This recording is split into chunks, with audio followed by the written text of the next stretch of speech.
Perched high on a Tuscan hilltop, surrounded by rolling vineyards and endless countryside, sits the town of Montalcino, a place where wine, history, and food come together in the most beautiful way. This medieval village is world famous for one thing, Brunello di Montalcino, one of Italy's most prestigious wines, made from 100% Sangiovese and aged 5 years before it ever reaches your glass. But Montalcino is about much more than wine.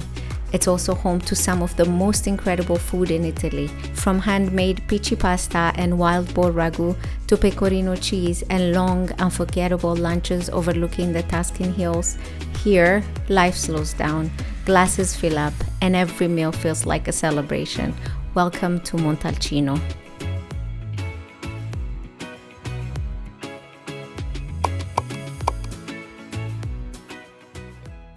Good morning. Today we are in Montalcino. We came here to see what the city has to offer, to try some of the food and also sample, of course, some Brunello. I am in front of this fortress that is from 1361, from the medieval time, and it's one of the best preserved fortresses in Tuscany. So before we start with some well-deserved breakfast because it's cold and we need to warm up, let's go and see this fortress. One thing that's very interesting about this place is that there is a wine shop here. You can sample some wine and have some of the Brunello that's very famous in this area. Walking into this fortress really is going back in time. It's absolutely beautiful.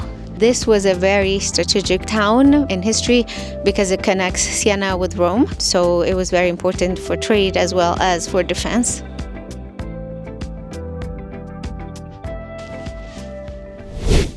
We just got tickets to go up on the fortress to see the view. Today is not necessarily the best day for the view because it's kind of cloudy, but still, I'm sure it's lovely to see the valley from here. Wow. Oh, wow. This wraps around the whole fortress and you can see the whole valley. On my right side, I see a little bit of the town. On my left, it's absolutely gorgeous. That's the whole Val d'Orcia. We have seen bits and pieces from some vantage points, but I think this is like the most spread out view that we have seen, and it's absolutely beautiful. If you come here, do not miss this fortress. Or we're seeing all the towers. Now I'm gonna go in one because there is an observation deck on top. I'm sure the view is very beautiful.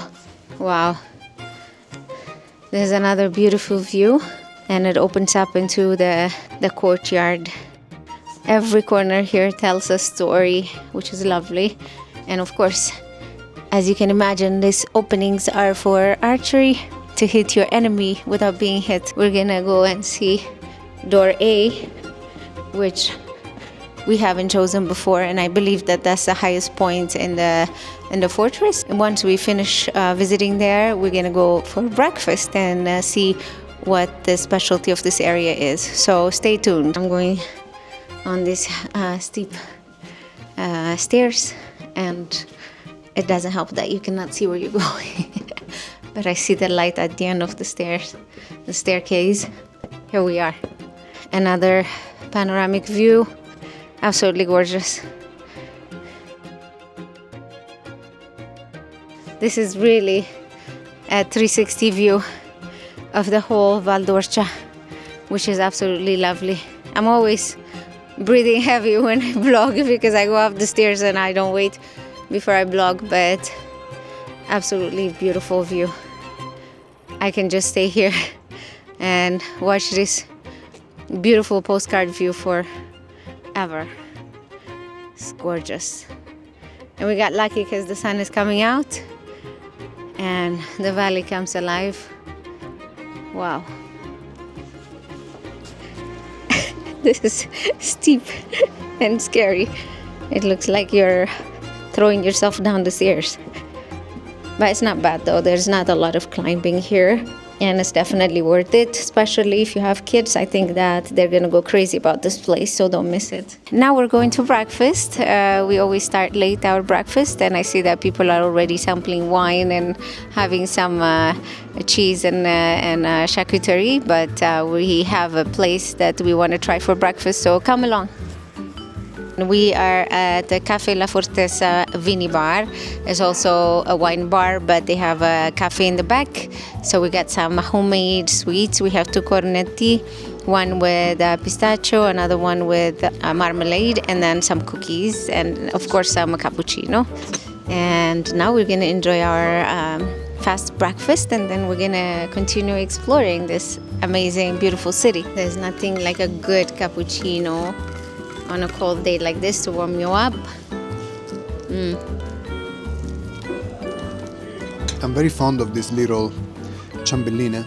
I don't know the name in English, but it's like a cookie, and they're made with wine. They're called ciambellini al vino. They're not boozy though. I think that around Christmas, when people give like a basket of gifts to your parents, I've had it before. Yes. They're always one or two different cookies. There's amaretto inside, no? Yes. It's really nice.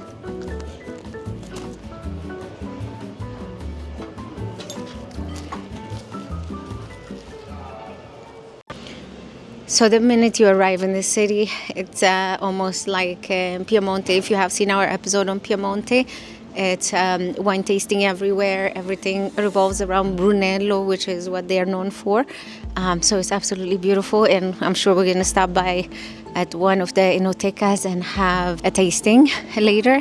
And it's interesting because the tastings can go from like anywhere 20% to like even 1,000, because it depends on which Brunello you taste.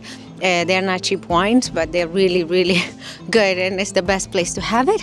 Now we're going to go to the Piazza del Popolo, which is the center of the town. As you know, every time we go to small towns in Italy, we start in the piazza. This time we broke our rule. We started in the fortress, but now we're going to go and explore the piazza.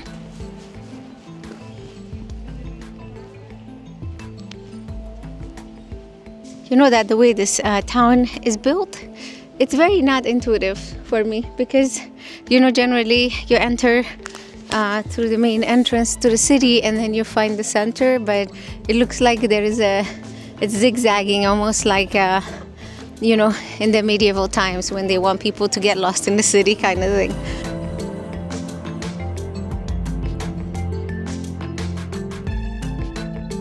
After zigzagging a little bit, we asked a local, and now we are almost at the piazza.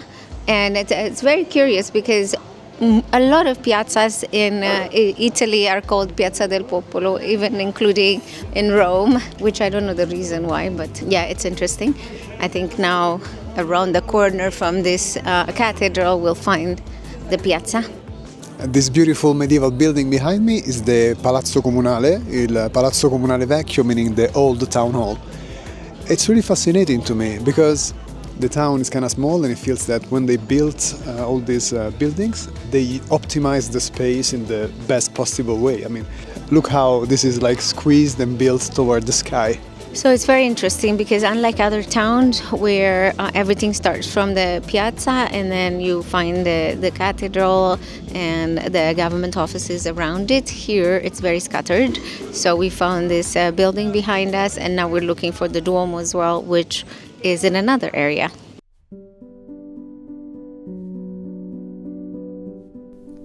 Standing at the highest point of Montalcino is the town's main church, the Cathedral of the Holy Savior, also known as Duomo di Montalcino.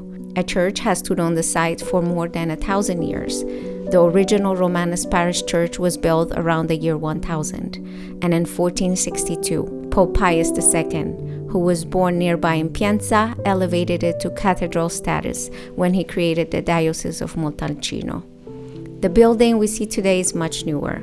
The cathedral was completely rebuilt between 1818 and 1832 by architect Agostino Fantastici in an elegant neoclassical style, with a facade marked by 6 iconic columns that resemble a Roman temple. Inside, the bright three-nave interior houses several important artworks, including paintings by the Renaissance artist Francesco Vanni, such as the Immaculate Conception with Jesus and God the Father and St. John the Baptist in the desert.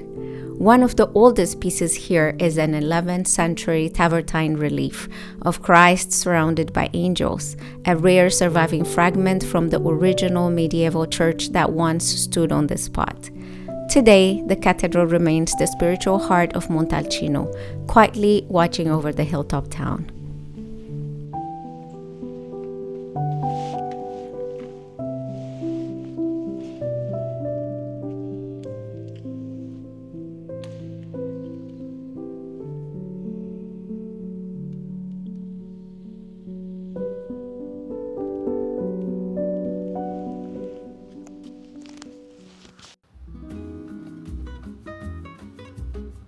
And now, of course, we cannot leave this town without some wine tasting. We're about to taste the best Brunello that Montalcino has to offer, or at least the best that we can afford. Let's go inside.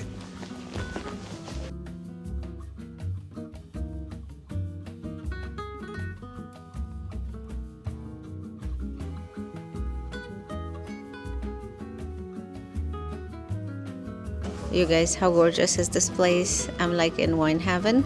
We decided to try the three top Brunellos. We're gonna try that, and then we have a very nice lunch planned somewhere. We're gonna take you there. Ok, allora qui avete 3 Brunelli, quindi si parla di 100% Sangiovese in purezza e un affinamento di minimo 5 anni. 3 annati diversi, 2016, 2012 e 2019, e sono 3 dei migliori annati. We're gonna start with the 2016 from Giuseppe Tassi.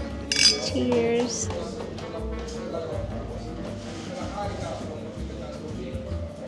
Look at this color, it's absolutely beautiful color on the oldest one. So one of the things that they told us was that to taste it without food and now to have some formaggio and taste it again. It's crazy how much the taste changes as soon as you pair the wine with some food. Like, completely another thing. It was delicious earlier, but now you feel like it's just the way that this is supposed to be sipped and enjoyed.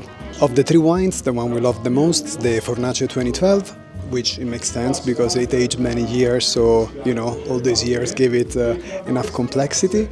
And besides the wines, which in a way they're really, really good, it's really beautiful to sip wines in this fortress surrounded by Tuscan rolling hills. It doesn't get better than that. Definitely it's worth stopping by La Fortezza, the fortress.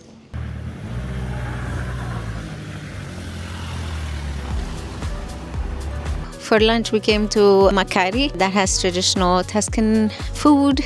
It's right outside of Montalcino, and we're very excited to try the food here. All right, well, you guys, we got in here and it's a mess because it's 10 of us with some children too. Our friends are here for New Year's, and the chef is accommodating us in a private room and they're making everything for us. They're gonna do like a appetizer that they choose themselves, mixed appetizer, and of course we're gonna have some amazing wine. The bread that they serve here is made from their own wheat that they make here. It's absolutely beautiful. So we're in for a treat and you are in for a treat. We're trying the bread with the olive oil. In Tuscany, mostly the bread is without salt, so with a little bit of salt in the oil, it's absolutely delicious. This lunch already turned into a major feast. We have salami, prosciutto, capocollo, the neck of the pig, a bunch of other appetizers. The one that for me stood out the most is the melted cheese with a little bit of honey drizzled on top. I think this is caciocavallo, not sure, but it's insanely good, and all of this is clearly made with local products, so it's delicious. Patè di fegatini con crostini con pecorino, miele allo zafferano, invece il patè di fegatini con albicocca disidratata e tagli di aglione. Questo praticamente non è altro che l'ugnudo. L'ugnudo è il ripieno del tortello maremmano, ricotta e spinaci. A me non piace servire gli ignudi così perché si seccano, e li avvolgo in questa sfoglia e poi li ricopro con la crema allo zafferano. Bruno Barbieri quest'anno ci ha fatto da apripista i panettoni salati, no? E noi ci siamo cimentati con pecorino, pere e zafferano. I'm not gonna lie. Honestly, I didn't expect this. By this, I mean this amount of food, the quantity, the quality, the pace. It's like a feast. I'm overwhelmed with options. I don't even know where to turn my head. I like everything. I'm already full. This is not even halfway through the appetizer. So, yeah, we are in a good place right now. But no matter what, no matter how many appetizers we eat, I'm gonna have a pasta because the pasta from here is absolutely insane. Now pasta is here. We're trying 3 different type of pasta. The type is always peachy. By now you know it's typical of this region. One is with sheep ragu. Another one is agliona, which means big garlic. It's very, very garlicky. And the other one is just a traditional ragu of beef. It smells just insane. Aglione è presidio slow food. È sì, tipico della Val di Chiana. Non è aglio, è un ortaggio, somiglia all'aglio e ha lo stesso profumo dell'aglio, ma in realtà è un ortaggio. Non contiene aglina, quindi automaticamente non è indigesto e non causa alito cattivo. By the way, I stand corrected. The Imma behind me just specified that it's called agliona, but not because it's made with garlic. It's not the same thing. It's something. It's a vegetable that has the same perfume of the garlic, but it's less intense. We have 3 types of pasta now, and I'm gonna try all of them. I don't think I can describe them to you because it's a mess, but it's absolutely a feast. It's so lovely. Il vero vino di Montalcino è questo, il Moscadello. Questo era il vino che bevevano i contadini fino agli anni 30 e agli anni 40, fino a quando Biondisanti non ha fatto spopolare il Brunello un po' in tutto il mondo. Sono rimaste pochissime aziende a produrlo, sono 3 o 4, ma questo è il vero vino. Ve lo do sui dolci, io lo preferisco con i formaggi e con gli antipasti. Fantastico. Grazie. Grazie Imma. All right, you guys, as if what we ate was not enough, now we're having some dessert, of course, panettone, because it's close to Christmas, and we have this wine. You heard the owner chef explain this, and she said that you're going to love it. And then we have the cantucci, which you always have to put in your drink and enjoy. So we're going to enjoy this dessert. If you have tried the grocery store panettone, it doesn't compare to what you can have as an artisanal one. Please try to get your hand on an artisanal panettone, and then you're going to thank me. This is absolutely lovely. What a lunch. It's a nice way to end our episode in Montalcino, but our show is not finished. Of course, our friends are here, so we're going to do some stuff for New Year's here. If you haven't seen all the New Year's that we did in Rome, go back and find it because it's so fun, and it's the same people here. Now the kids are grown. We are a little bit older, but it's the same people. So with that, we're going to enjoy our lunch, and we're going to see you later.